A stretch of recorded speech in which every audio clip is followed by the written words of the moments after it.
This podcast is supported by 23andMe.ca, a personalized genetic service available in Canada. 23andMe reports provide genetic information based on a small saliva sample. Canadians can learn about their genetic information that published studies have associated with conditions and traits like celiac disease, cystic fibrosis, and even response to certain medications. More information is available at 23andme.ca. Welcome to the BS Show. Are you ready to shoot the... The BS Show would like to thank their sponsors. Jack Cameron, accredited mortgage professional. Jack can show you the way home. Draco Impact Sports, providing top quality combat sport equipment tested and used by all levels of athletes. Dominate your world. RepoSales.ca, specializing in vehicle and equipment recovery, liquidation, and sales. Hemmings House Pictures, the global movement media makers, helping tell your brand story to the world and accelerate the momentum of your movement. Farmbox Films, capturing stories the way you want to remember them. Greetings, fellow humans. Welcome back to the BS Show, the one, the only podcast dedicated to combat sports and mixed martial arts in Atlantic Canada. I am your host, Boyd Sharpe, and I am once again joined by the man, the myth, the legend, the one, the only Rick Trash Canyon Doyle. Missed you, buddy. How you doing? That's quite an introduction there, my short-peckered friend. I really appreciate that. I do. It's good to be back. No, it wasn't the same without you.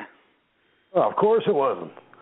But we got an exciting week geared up for this week, Boyd. You and I have been really excited to talk about this upcoming card, and I've been waiting all day for this show to happen, brother.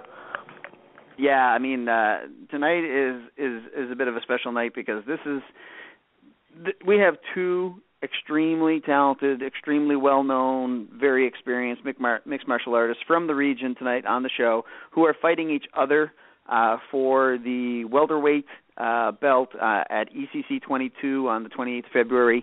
Matt MacGrath holds the title right now. Currently, a lot of people calling the guy the belt collector. In every organization he steps into outside the UFC, it seems like he wins himself a belt in the past couple of years. And he's fighting Richard Arsenault, a guy that he fought before. Richard took that fight on short notice. He said for years that he's got Matt's number, and with a full training camp behind him and everything going his way, he wins that fight. And really, really, really happy to see that he's getting that shot. I mean, that's a very high-level, interesting, intriguing fight for Atlantic Canada. Well, absolutely, and anybody involved in mixed martial arts in Atlantic Canada has taken a look at that fight card, and especially those two guys, and they said, wow, what a headliner this is going to be. So it's great to be able to get these guys on and have a little chat. Boyd, what's the status of the card right now? Are things coming together? I know you were talking to Peter and Wade a little bit. Is everything coming together okay? It's exactly the same as every card. I think we're now we're under 2 weeks out, and I think the card's like about 80-90% locked. There's a couple of pieces of paperwork. We had Wade Graves from ECC on as co-host one of the weeks that you were off, and he got to ambush Ryan Connor to make sure he had his medical sent in. Skippy, I know you really appreciated that. You got to love it when you bring a fighter on a podcast to talk about his upcoming fight, and the co-host is the promoter who's ragging him for not having his medicals done. And actually, I think those guys are stuck in New York right now because of the blizzard and snowstorm we're having here in the east, and they're having some trouble getting back to Halifax. But I do believe Ryan did get his medicals in, but I think we're still waiting for a couple of documents from a couple of guys. So it's always sort of this last-minute scramble, which I guess is, I mean, that's the way it's going to be when you're talking guys who, they have families and they have full-time jobs and they have lives outside of what they're really pursuing in mixed martial arts as a hobby. They either don't have the time or don't have the handlers and the helpers to get all of this stuff done. So it seems like there's always a few guys who have a little bit of trouble getting all the paperwork and medicals and everything in, and that's the case that we are right now. I think we got a deadline coming up in the next day or two that they need to meet, And if they get everything in, then we got a card, and if they don't, I don't know what happens. So let's hope all those guys get their stuff in. Yeah, well, I must say I'm guilty as charged when it comes to that. I was waiting on two things: an EKG, got that done, and infectious blood. Now, for some reason, they keep sending that infectious blood test to one lab after another. I have no idea what's going on there, but it's certainly under a lot of scrutiny. I have no idea why. Let's not go there. Let's hope we get it sometime before noon tomorrow, because I think the commission needs to review it before 4 p.m. tomorrow afternoon, or we could be in trouble. So, and man, we do not want to see this card in jeopardy for any reason whatsoever, be it massive blizzard, apocalyptic snowstorm, or missing blood test results. Yeah, absolutely, and I've been assured that I will have my hands on it before the deadline. I know that my opponent has gone through a tremendous amount, from what I understand, tremendous amount of medicals and testing, and it's really tough, as we all know, once you get to that golden age of 40 to get your license to fight in this province. It's really tough. So I take my hat off to him. From what I understand, he's jumped through a lot of the hoops. I've been there. I've done it. I know what it's like, and I take my hat off to them for going through everything that they require. And personally, I think a lot of it's overkill sometimes, but it is what it is. Yeah, I mean, I would rather they err on the side of caution, so I don't really have a problem with a lot of the stuff that they demand. I just wish that there was a more formalized process that guys had that they could go through to get all of these tests and results and everything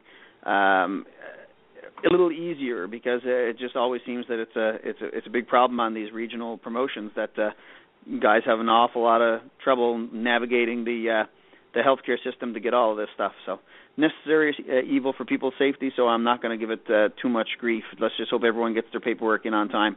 And a tip of the hat also to Peter Campbell, your opponent, coming up on the 28th.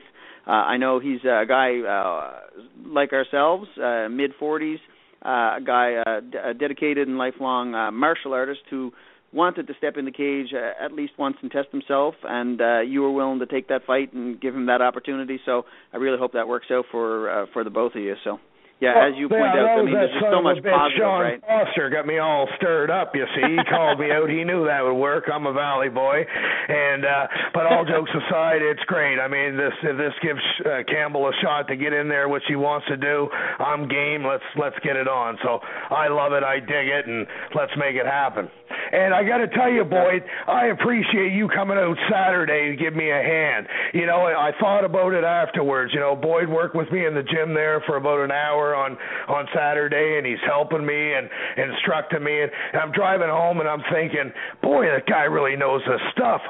It amazes me that he sucks so bad. So, I do appreciate all the help, brother. I will take your backhanded compliment.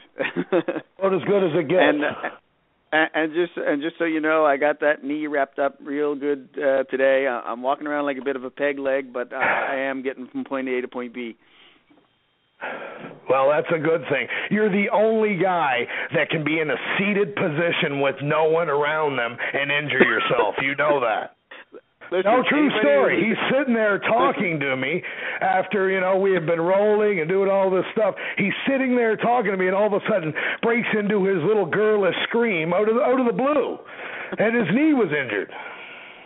Anybody who's had a ligament issue in their knee will know that it just takes the slightest little move in the wrong direction, and those things will pop. So, yeah, it's a little sore, but it's all good. At least it didn't happen while we were working, and you got your full workout in. So. I hear you, brother. Well, anybody at our age to get in there and just move around, you and I and the other guys over 40 and then my opponent getting ready down there, it does take a pounding on your body, and it is tough to work through, and you just one of those things. You got to do it. Okay, I didn't see Skippy's message here, but apparently Matt MacGrath is in the queue, and we should bring him in real quick because he assures me that around 10:10 every evening he turns into a pumpkin. So right. I know he's got two little kids at home and another one imminently about to pop. So we better get him in here and get him out of here before his wife has to give him the we got to go call. How you doing, Matt? What's going on, boys? we're doing my the same wife's thing that here you're beside doing. Me. You're keeping an We're eye on her? sitting You're on here. baby watch? Well, we stayed at my mother-in-law's because, as you may hear, we get 80 centimeters of snow, the most in Atlantic Canada, last night, and we're all landlocked here waiting for plows. So, dude, I saw some of the pictures. It is unreal. I didn't really believe my father-in-law, but I went outside and helped him dig out his car, and there's about 8 feet of snow on top of his car, and we could reach the peak of the house, and it's a pretty large split entry. So it's there's a lot of snow here. Yeah, so that's your cardio, is it, for today? You skip the gym, go shovel snow. Well, there's no gym. Like, there's been everything shut down here for 2 days now. So that's crazy. Yeah. And I guess you guys won't be digging anywhere near tomorrow, right? I think through the night, hopefully the plows draw on the roads, but the winds are back up around 90 or 100 kilometers an hour. So hoping that in the morning we can get out of here. So we'll see what happens. Good stuff. Well, let's put the story. Sorry, go ahead. Yeah, you go. No, you go. Just a bit of a delay. Let's put the storm aside because it looks like we're going to be living with that for quite a while. But tell us a little bit about how you're feeling going into this fight. In the lead-in that you probably didn't get a chance to hear, I was saying how you've had a habit in the past year or so of collecting a belt in pretty much every organization that you've fought for. You're the current welterweight title holder for ECC, and you actually fought Richard for a title in another organization a number of years ago. So how are you feeling coming out of this one now? I feel great. Better than I was. I'm better everywhere than I was when I fought Richard. The last time I won the ECC belt first, and then I won the ECC belt in October following that April fight, and then went on to win the belt in excessive following that in March. But so since I fought Richard, I picked up 2 more titles and my black belt in Brazilian Jiu-Jitsu. So obviously, I'm better everywhere, and I really think that I feel right now in the sparring and the training that really my striking is coming better everywhere too. So just always working on being more well-rounded. Yeah, I mean, you've obviously had a game that was really anchored around your grappling ability, whether that was sort of your judo base and then your ability to control on the ground and pound. That's really been your bread and butter for a long time. So do you feel comfortable stepping away from that, not completely, but sort of leaving that as it is and really focusing on something like striking? Yeah, I never ever step away from that part of my training because there's always room for improvement in every aspect of a martial art. But without a doubt, my strength is always going to be my takedowns, and my conditioning has always been my strength in all my fights. But even things in my Brazilian Jiu-Jitsu now, I'm posturing up more, breaking off more, and striking more, and certainly adding in the striking aspect more. I work with a boxing coach a couple of days a week. I do Muay Thai. I go to the boxing club and spar there. So, am I going to go in and just box with the guy? Probably not going to happen, but I want to hit him when he thinks I'm going to take him down, and I want to take him down when he thinks I'm going to hit him. And, that's what happened last time. But I think this time it'll be a lot worse, to be honest with you. So do you have a specific game plan? I'm not going to ask you to share it here, obviously, but are you kind of approaching this fight with Richard, considering he's somebody that you have been in there with before, that you're able to game plan a little more specifically for, or are you kind of going to take the same approach that you would if it was an opponent that you weren't familiar with? Well, the game plan when I fought Richard last time was to close the distance and take him down and just kind of look for the finish. And I think that less of that this time, but I think that definitely that I'm looking for the finish in this fight for sure. And but I think that I just have a lot more tools. I think that rather than just pushing for the takedown, I can use my striking to close the distance. And if lots of times in scrimmaging, if I'm using too much energy on grind and over takedown, I just break off and hit again, and then close the distance again and threaten with the takedown. And if that doesn't, I think diversity is certainly the key to this whole sport. Absolutely. Rick, do you want to jump in for a sec? I would absolutely love to. Bell Collector, thank you so much for coming on the show. It's a real honor to have you on here, brother. I'm happy to be part of the show. Listen, I mean, wherever you go, you mention your name. You have the utmost respect in gyms in this area. You're obviously the pride of PEI. This is a big fight coming up, and we're really lucky to have this fight in front of us. I hear the chatter about it. It's big. I want to talk about the rivalry, okay, because I hear it in the background all the time, and it's certainly hyping this fight. You guys do have a past. You do have a history. It does seem personal. Does that make a difference when you're getting ready for a big fight like this? It's funny that it's funny you say that, because none of the fights I've ever had have been personal to me, and this one's not personal either. I think any gossip or rumors that make this fight personal is coming from the other end, because as much bad talk has come out of, I don't know, Richard specifically, but out of cronies or people that back him during the first fight, it never really seemed to stop even after the first fight, after I kind of closed everyone's mouth. And there was less of it this time, and I just hear from people. I'm like the last person checking posts and researching things. I hear from people at the gym, this and that. I don't pay attention to any of that, and it's great to have somebody on the other end of it's great to have an opponent that sells a fight like that, because I just go to work. I'm just going there to do a job, and you want to make it personal, then it's emotional, and if you get emotional, the fight's over. You're done. So I'm going in there just to just to do my job and finish the fight. And I'm already hearing rumors that this is Richard's last MMA fight. He's going to boxing after this again. Well, you know what? To me, that tells me he already lost.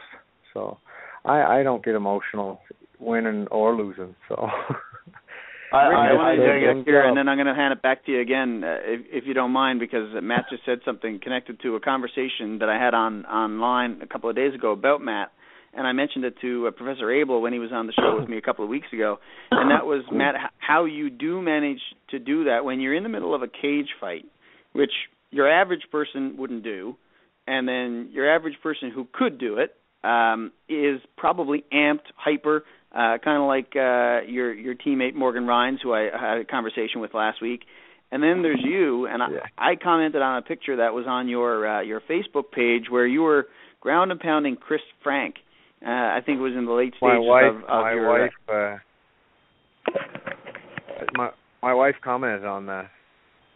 Yeah, and my comment was, you're on top of a very high-level athlete who's fought in Bellator and against some of the top fighters around, and you're in the process of finishing him, and you look like you're about to go for tea. I mean, the look of absolute calm and relaxation on your face, and I hope that picture is still on your Facebook page right now on your Matt MacGrath MMA fighter page, and people should go take a look at it, because it really does hit on what you're talking about not being emotional and being calm and just trusting the technique and your conditioning, because, man, it really is a spooky photo. It kind of reminded me a little bit of Fedor Emelianenko, how he was just so calm and focused and not buying into any kind of hype or anger or aggression, just taking care of business, like you said. So can you talk a little bit more about, is that something that you always had, or is that something you've had to work on building? Sorry, Rick, I didn't mean to hijack you there. I'll deal with you later. I think I've certainly gotten better at it, but I never really had a whole lot of.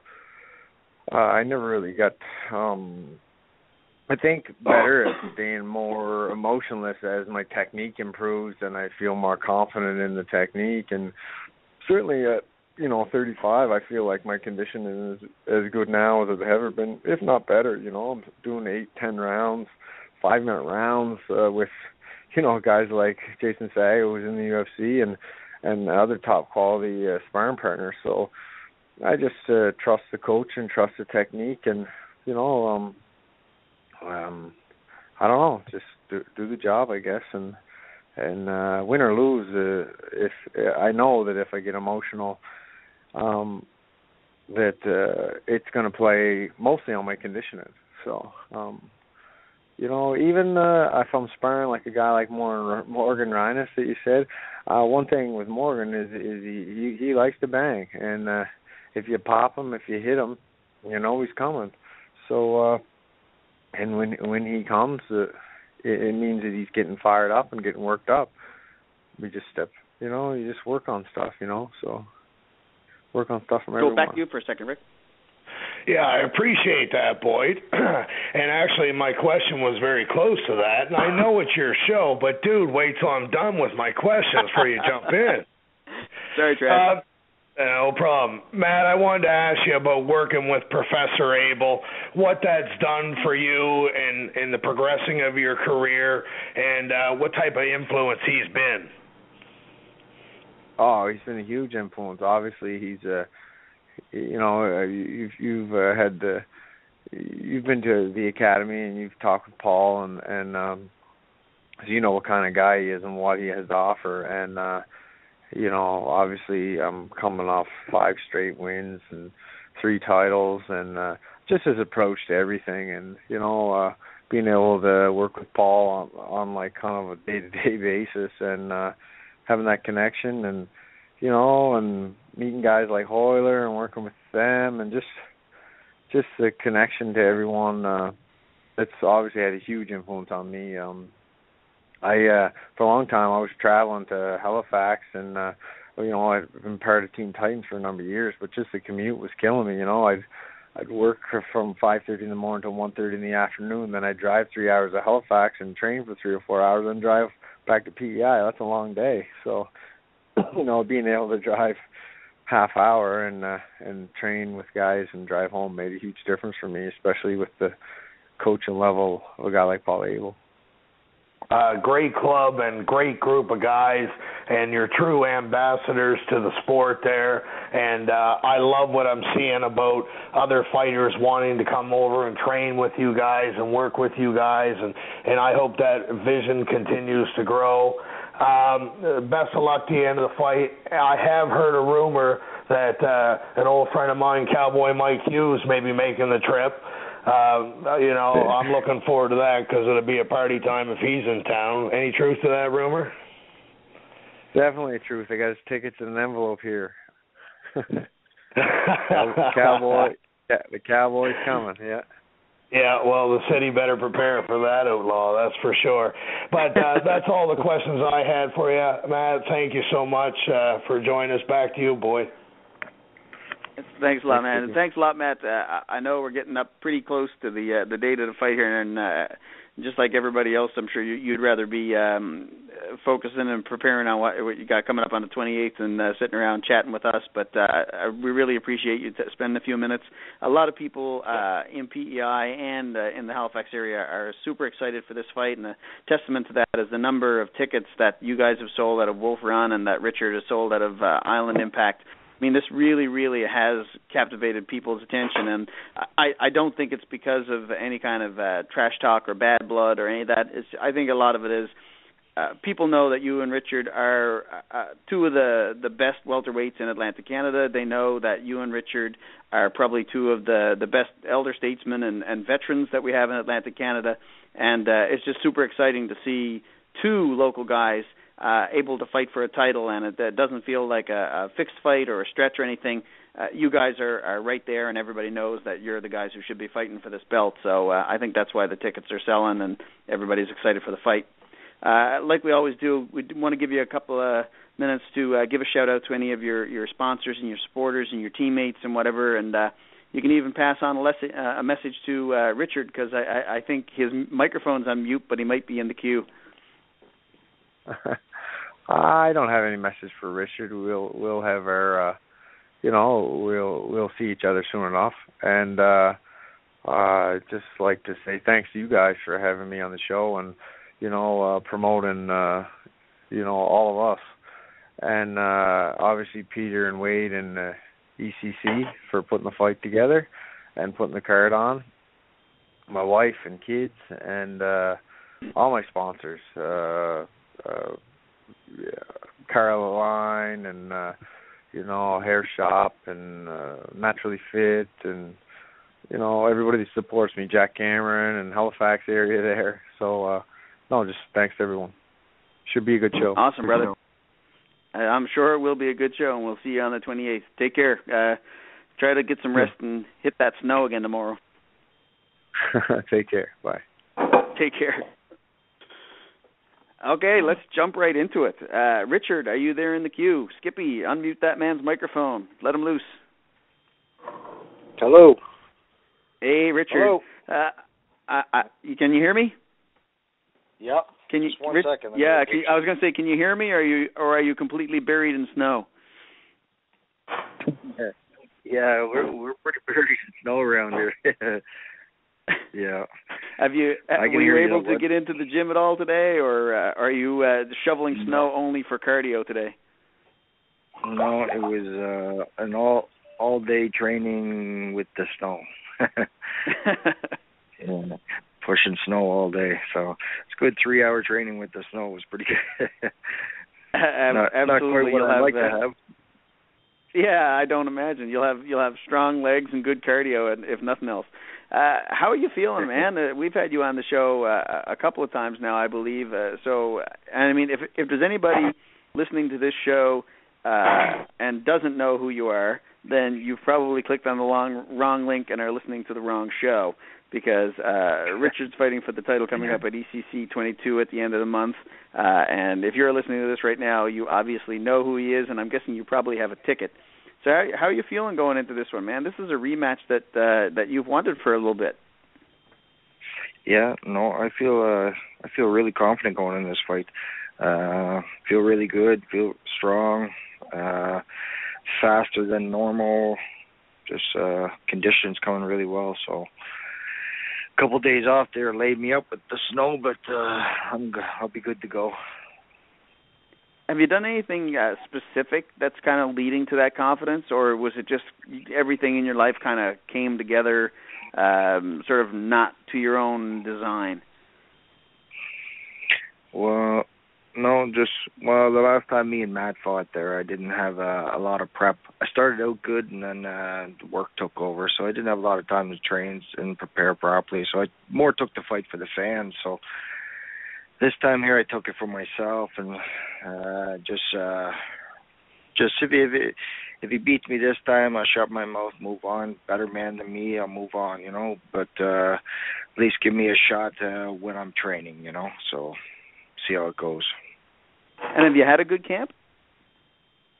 Yeah, no, I had a really good camp so far. So no, it's going really good. A lot of help from Island Impact and some teams that come from away there come over to help me, and a lot of guys from all around. So a lot of big, strong guys and fast, explosive guys. So just trying to work on some stuff there. So it's going really well. And you actually headed over to New Brunswick for a little bit too, right?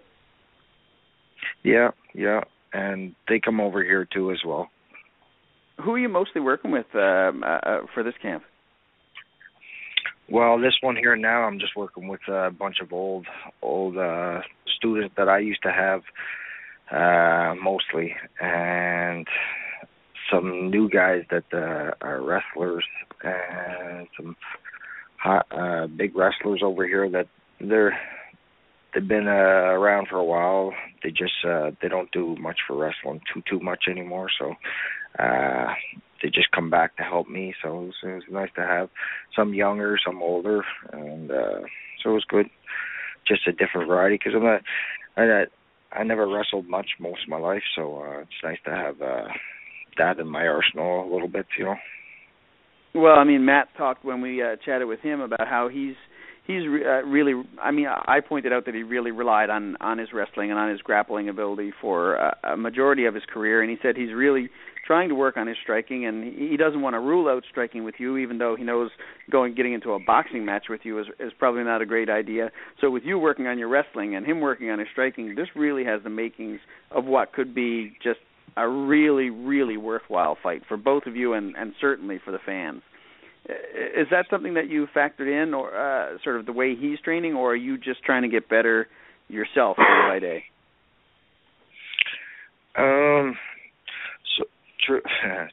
Truthfully, I don't even really care about anything anymore. I sort of got offered a couple fights to fight to get back and get another shot to fight Matt, and because I want to, if he beats me, then he beats me fair and square with me training, not with me not training. So that was my fault the last time, you know, and he beat me up really good, and I don't deny that, you know. But if he does it this time, then perfect.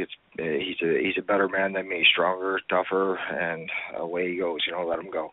But at least I want the opportunity this time with a good training camp, and we're gonna go at it. And I'm excited to see how it's going to turn out. Well, before I hand you over to Rick, there's a couple of other questions that I want to ask you. The first is, you've already come out and said after this fight you really want to focus on your boxing. Is that something that you've been thinking about for a while, or is that something that's just kind of come to you recently, and sort of what's your motivation there? More because I just keep taking injuries that put me off for long periods of time, so it's just MMA just seems to be busting me up in bad places. I took a leg injury, I took a neck injury, and then I took a groin injury. It just, you know, a lot of back-to-back injuries that just put me off the training line, right? So boxing's just much easier on the body when I train. Plus I got the gym now. I'm focusing on that full time. I got a couple trainers there that come there and help out as well, right? So it's just sort of getting older now, 37, and getting a little older now, so it's sort of just want to have one more shot at Matt there, and then I'll move on, right? So I'd like to maybe try for a Canadian title in boxing, you know, so it doesn't take as much out of me.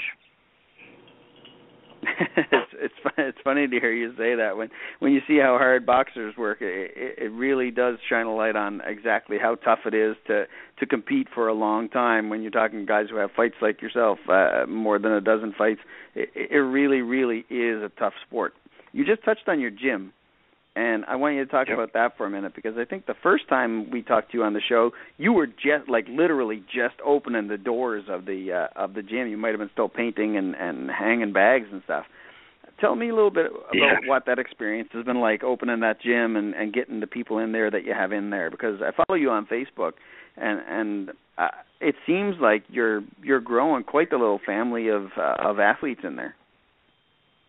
Yeah, no, it's the gym's amazing. You know, it's something I always wanted. You know, truthfully, I always just wanted a trainer and a gym close to home here, and so I didn't have to do so much traveling to train, and nobody was open to anything at all, you know, so I had to get licensed up and all that just to get things going, and it took a long time, and finally I got it ready, and the experience of the gym actually being open, and my biggest thing is I love to see young fellas, or anybody, not even just young fellas, women, men, doesn't matter who it is, older, younger, come into the gym with very little confidence. And within a short period of time, you can see a huge difference in their attitude. You know, they no longer have the ego. You know, they grew confident in themselves. So to me, I like that a lot. You know, it's great to see that. You know, see people growing in the sport, and just learning that it's not just a brutal sport. It's something that you can take with you your whole life and be honorable with it. Are you training kids in there as well? Like, say, not even teenagers, but even younger? Do you have like kids classes as well? Yeah, we do from 4 to 10, and then 11 and to as old as she gets. So when you're talking kids, it's probably not the kids that are coming in the door. It's really the parents that you're appealing to. What are you hearing from the parents of really young kids that are coming into the gym, and what are they doing? Are they doing jiu-jitsu, or are they doing boxing, or are you doing a little bit of everything? For now, it's just I'm trying to get my black belt in jiu-jitsu, so it's a patience game for that. So I have to wait for that, and so I'm just doing strictly boxing with the kids and stuff. But I always get the same thing from parents. They always want me to talk to their kids about drugs and alcohol and problems in school or just being a bully or anything. I get that a lot, right? So I go to schools and I try to talk to kids and stuff about my past and things that went on in my past and to where I am today, and just trying to motivate them to don't give up, keep going, and if they can come to the gym and train, it puts their focus on something new, right? On something that a lot of kids are lacking confidence, is what it is. And give them a little bit of confidence, and they can achieve anything. I'm going to invite Rick in here because I'm pretty sure he's vibrating off his chair because you're hitting right into his wheelhouse at the moment. Well, you know that was the truth, Boyd. I appreciate that. Richard, thank you so much for coming on the show tonight, taking the time out of your training schedule and your personal life to do this. It's really appreciated. Good to have you back. For sure, Rick. No problem. Thanks for having me. No problem. Now, I got to tell you, brother, everybody's talking about this upcoming match, okay? We're hearing a little bit of trash talk back and forth, the rivalry that has gone on. I have not seen people this excited about a fight in Halifax since I've been involved with it, okay? Because there's a little bit of history here. Two top guys that has everybody's respect. They've met before. They're coming back, and they're going to have, they're going to find out who's king of the castle. I want to backtrack this a little bit, and I want you, for the people that haven't heard, you had it tough before you got into mixed martial arts. How long ago was that? Probably 10, 11 years ago, I'd say, something like that. And you're a very different man now than you were 10 years ago as a result of this sport. Oh, yeah, for sure. It took, I didn't start changing my attitude and the way I was thinking until I started doing jiu-jitsu. I know the feeling, man, and I know what this sport can do for a person. So I'm stepping back. We're at ECC 22 now. You and Matt met at what? What year was it? What event was it? I think it was 2013 there, a couple of years ago. It was in Moncton, New Brunswick at the casino. I was defending my Elite One title. I was working out west in Edmonton there at the time, and they flew me back to fight Matt. So we're talking about a couple of guys that will be considered the pioneers of fighting, of MMA in Prince Edward Island, and you guys started back when there wasn't a gym to go to. You were the guys that really got it going in that area, and then over some time, a little bit of rivalry developed between the two of you, which is the way the world is supposed to work, man versus man. And you have both grown through this process so much that it affects everybody involved with the sport. You know, we are seeing the absolute best coming out of you right now. You're training hard. You're on a mission. And Matt's on a mission. And we all get to benefit from this. Have you approached this differently, this fight, than any of the other ones because of that? No,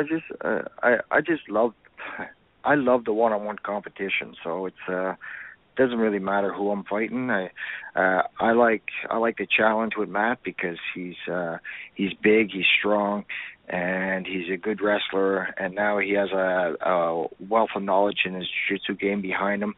I still don't believe he has anything for me on his feet, on his stand-up game. But you know, he's talented on the ground. So you know, to me, I really like that. You know, so it's a challenge, and it's gonna be fun. I can't wait. And that's the great thing about the sport that we all have. I mean, you've acknowledged he's a great wrestler. So if that's your weakness, what did you do? You brought in wrestlers. You're going to work with big, strong wrestlers. So you've turned that negative into a positive. And us as fans get to enjoy how far you can push yourself and how far you can improve. That's the awesome part of your guys' upcoming title fight. Oh, yeah. I'm pretty excited to have this fight. They're just the training with the wrestlers now. It's a different level. It's a grinding game, right? So it's different, but I like it. I like it a lot. So we like what's going on with this title fight. Best of luck to you, my man. From a fan's point of view, this is going to be the creme de la creme. And we know, we've heard the people that are coming from PEI to see this. We hear the buzzes in the gyms around here. Everybody wants to see this fight. So best of luck to you, and thank you very much for putting this on for us. Thanks, Rick. Appreciate it.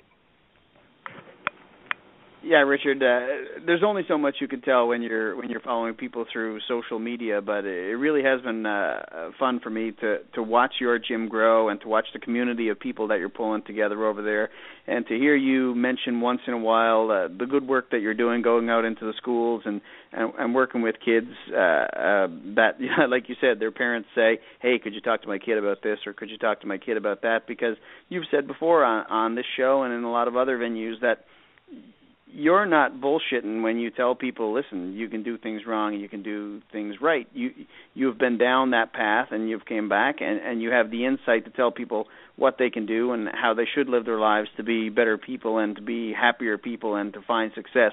So it's really, really super cool for us to be able to watch you do that. And I'm super appreciative that you're so open and that you're willing to tell your story and that you're willing to reveal your mistakes and let other people, young people, learn from them and not have to go out and make those mistakes themselves. So I'm just really super appreciative that you're doing that and that you're willing to share it with us, man. Thanks, Boyd. Appreciate it. I think that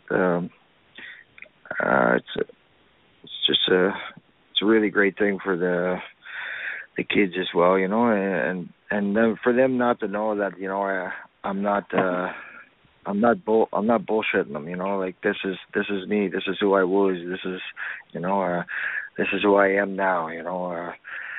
My past was I don't lie to anybody about my past, you know. This is who I was, you know. I was a horrible person that was lost and did whatever come up, you know. So and this is the man I am today, you know, and I expect that people, I'm hoping that, you know, someone will learn from my mistakes or grow from my mistakes or something, you know. So it'd be it's in the gym. It's nice to see some of them. I know some of them have backgrounds and problems in their lives and stuff, and when they come to the gym, I can see it that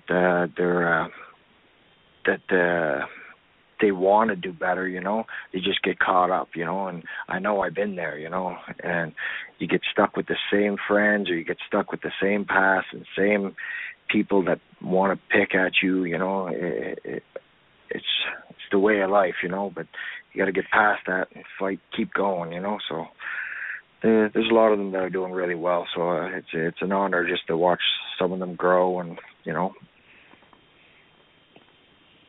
And I can't think of a better place than martial arts and combat sports for a person to learn that. So good for you for opening that gym and for giving those people a home and for being a mentor and an inspiration to them.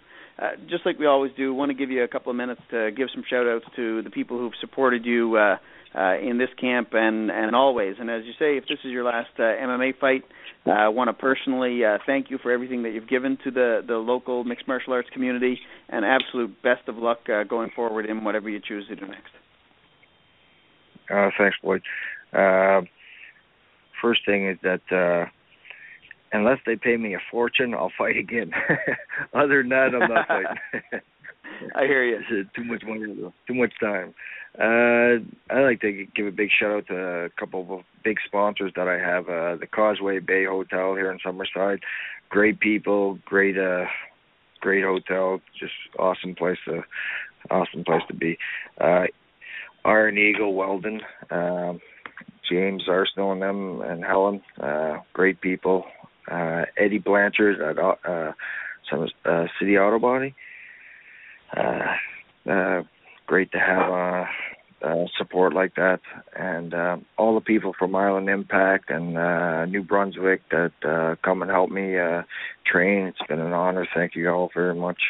And my wife and family, close family, thank you all very much.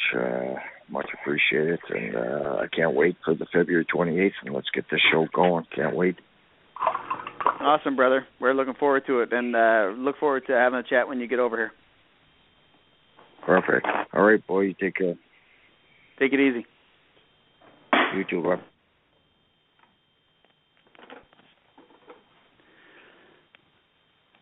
Oh, that was a good one. I'm kind of sad that he's made that decision, but I mean, it's his life. He's had a long career in combat sports and mixed martial arts, and if he wants to move on for something else, then more power to him. That's going to be great. But we get to see him tilt one more time.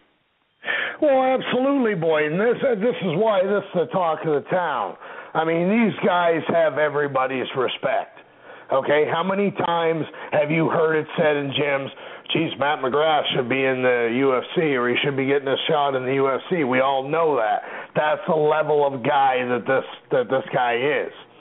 And then, you know, him and the guy from basically the same neck of the woods. I mean, you know, there's a rivalry there. There always going to be. You know, remember when Professor Abel told us about, you know, the day that he opened up his jiu-jitsu gym and he got a knock at the door and there was a ninja at the door and the ninja said, I want to challenge you to a fight. You know, and Abel kicked his ass. We know that, right? But same type of thing is going on here. You got two local boys. They're both training. They're both working at their trade. And there's a little smack talk going back and forth. I love it, okay, because it's going to happen. I love it.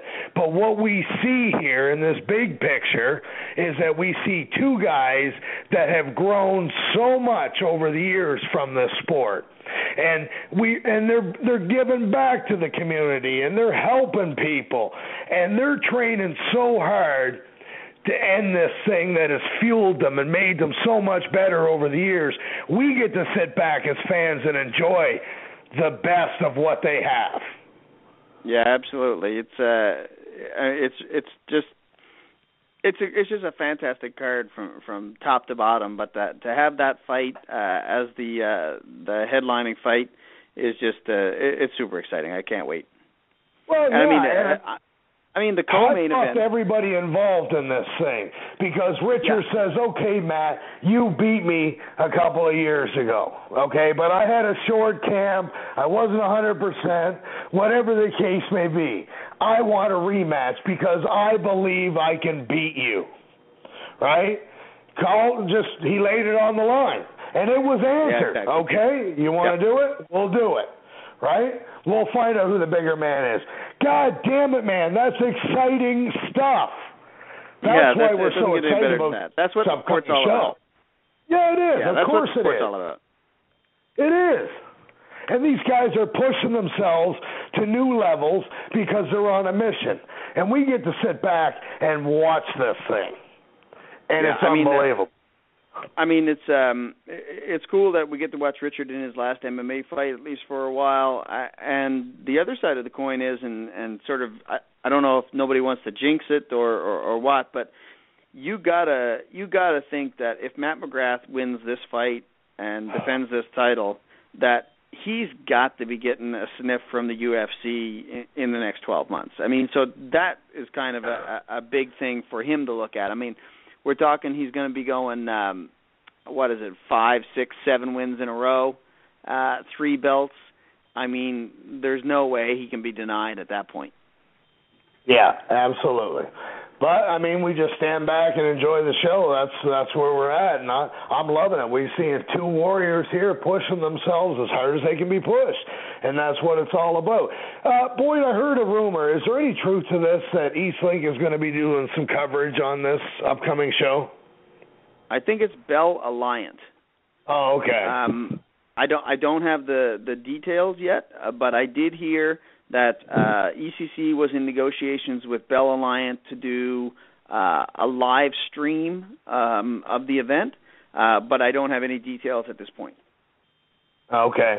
I don't know if that was I should say to do a stream of the event. I don't know if that was going to be live or if that was going to be tape delay, or I don't have any details right now, but I do know that they are in talks to do a stream of the event.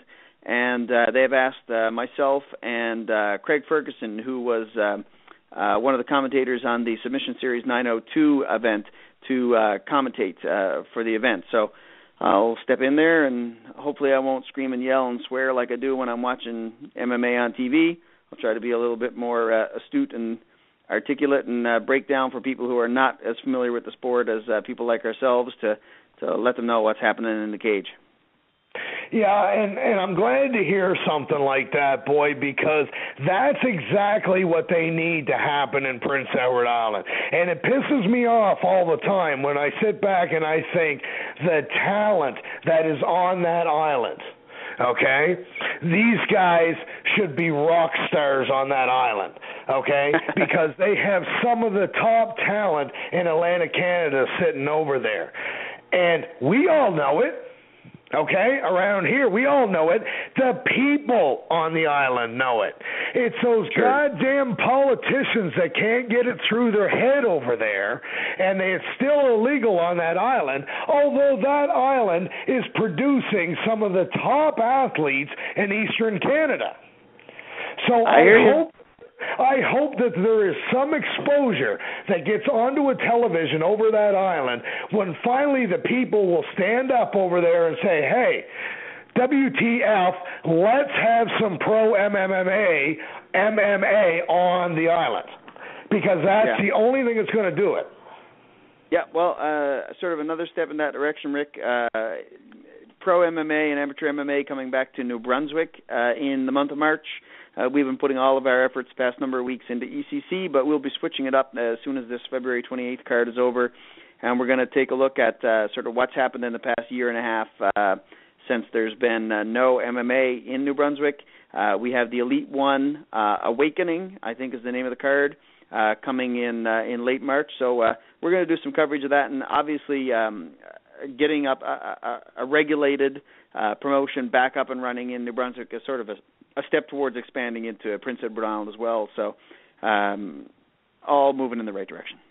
All they got to do is just put the cage up halfway on Confederation Bridge. That's all they got to do, man. Oh, dude. I'm excited about New Brunswick. Since we've started this show, Boyd, we haven't been able to focus much on it. They have a huge following, bigger than Nova Scotia, of MMA in New Brunswick. So I'm really excited that we're going to become involved with that organization or with that province and with their Elite One to cover some of their events, promote their athletes, and just bring them all into the one big family. I'm excited about that.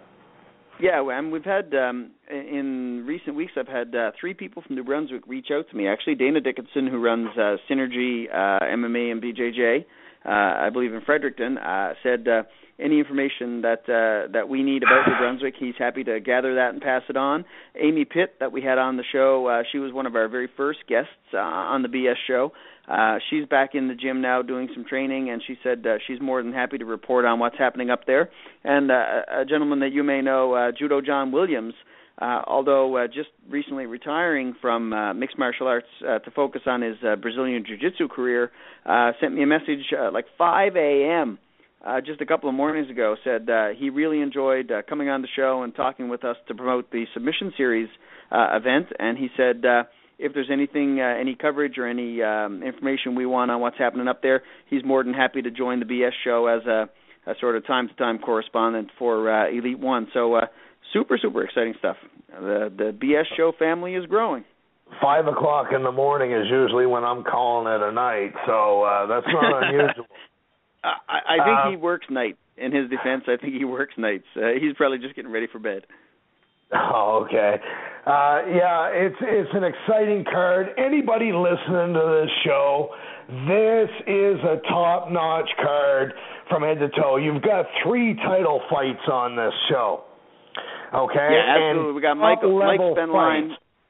Yeah, Michael Spenline versus Rick Pfeiffer for the 135 title. We got Gavin Tucker versus David Bo Harris from Detroit for the 145-pound title, and then obviously Matt and Richard for the 170-pound title. I mean, this is like the Super Bowl card or the January 1st card that the UFC puts on every year.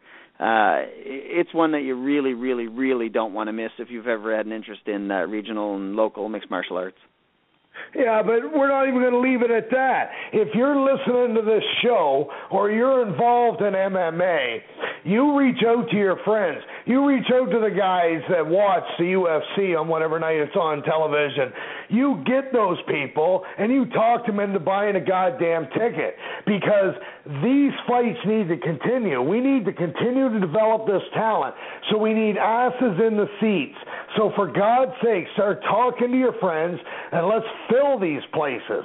You know, these guys can't do this for shits and giggles, okay? Someone needs to make money along the line, and that means putting people in the seats.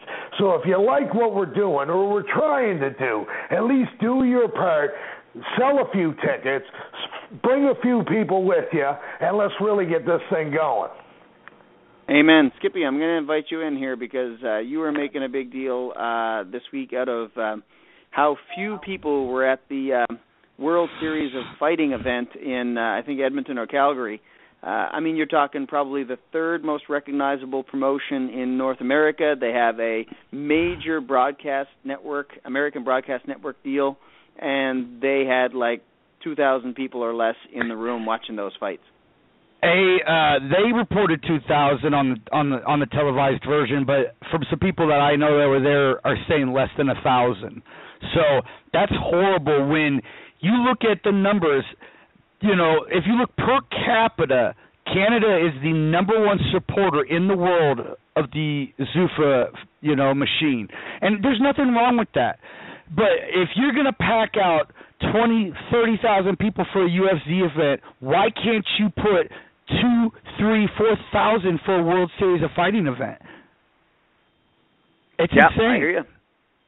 Yep, it's I insane. mean, we had 11,000 here showed up in Halifax for the UFC. 11,000, and I've said this before.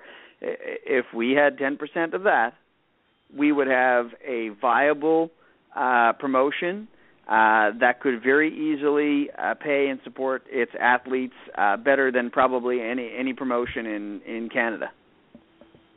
I agree, and I really wish, because I mean, you had some great guys on that card. You know, some guys you've had on this show, you know, were on that card. Guys that you've mentioned over these shows were on that card. So we know who they are. My question is, where were all the fans? All these people who in Canada say they love mixed martial arts didn't show to support this event. Look, if you love the UFC but you don't like MMA, then you need to wake up, because it's the same thing, folks. I've had people in my bar tell me, I watch UFC. I don't get involved in that mixed martial arts stuff. That's just stupid. It's the same thing, folks. So if you enjoy watching, GSP fight and you go down to that, go down and watch, one of the local guys fight at a local event. Absolutely, and those local guys are not going to be the local guys forever. Chris Kalides just fought again last week. A local guy, ECC guy fighting in the UFC. Jason Sago got his next fight coming up, I think, for the UFC in Poland. So, the local guys are only just a win or two away or a good showing away from making that leap. And you need to get out and support those guys, or they're never, ever going to get that shot. They're never going to get that chance. So that's why we keep telling people you need to support local mixed martial arts. It's just the right thing to do if you're a fan of the sport. Do you happen to know what event in Poland? Is it KSW by any chance? No, it's UFC. Oh, okay. Oh, that's right. They're going to Poland. When they go to Poland, a little later in the spring, I think. Yeah, well, I'll tell you folks who, that kid Marcus Hicks who fought at World Series of Fighting against Graham Park, that kid was impressive. That kid was really impressive to me. And the Derek Boyle-Shane Campbell fight, folks, that was a great fight. There were a lot of really good fights on that card, and it's a shame that there weren't a whole lot of people watching it. I tell you one thing, that to switch over to Zuffa for a minute, and it's not necessarily because it's Zuffa, but it's because of a topic that we've discussed before, which is weight cutting. How friggin' good, if you've seen it, did Ben Henderson look versus Brandon Thatch? I had Brandon Thatch by a long shot in that fight. And Smooth Ben Henderson was able to weather that storm and submit Thatch pretty damn easily. And I think if he'd made a weight cut to 155 pounds, we would have had a different Ben Henderson standing in front of us, and that would have been a shit fight. But by not doing the weight cut and fighting at a weight that was much more for his natural frame, he's a beast. At 170 pounds, I think he's better than he was at 155. I agree, but this is, and I'm going to be honest, this isn't even the UFC's problem. Do you know what this is? This is Western Collegiate Wrestling in the United States of America teaching these kids that the more weight you cut, the better you'll be. Look, you don't see that with the Iranian wrestlers. Iranian wrestlers are walking within 5 to 8 pounds of their wrestling weight. The French kickboxers, Christian Mbufu, the street of 208. Fights at 205.